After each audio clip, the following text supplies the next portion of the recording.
On April 19, 1995 at 9:02 a.m., the Albert P. Murrah Federal Building in Oklahoma City, Oklahoma was destroyed by a truck bomb.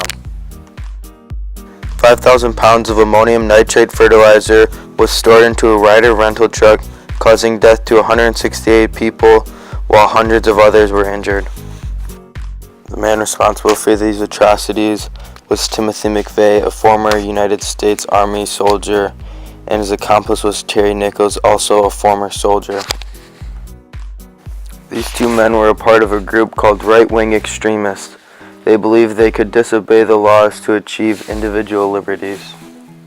Right-wing extremists were seeking revenge after 75 Branch Davidian members were killed in the raid conducted by the American government. This raid led McVeigh to believe the government was a tyranny.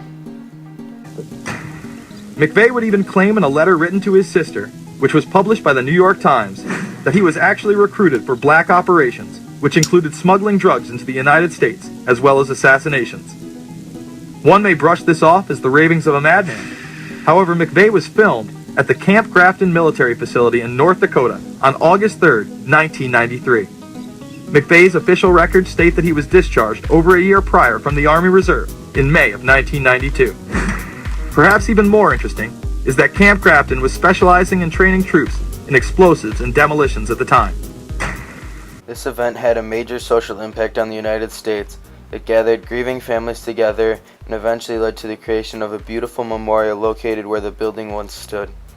The Survivor Tree also brought people together and still does today. The Survivor Tree is an American elm tree that remains standing even after the bombing. It provides hope for everyone. Although Homeland Security was not an immediate impact, the bombing led to an increase of security.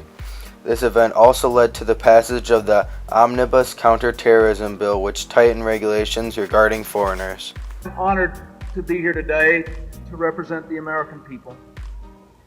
But I have to tell you that Hillary and I also come as parents, as husband and wife, as people who were your neighbors for some of the best years of our lives.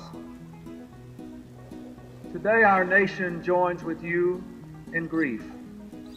We mourn with you. We share your hope against hope that some may still survive. On June 11, 2001, McVeigh was killed by lethal injection. A similar event occurred in Baghdad in 2007 when multiple car bombs were created and took the lives of around 200 people.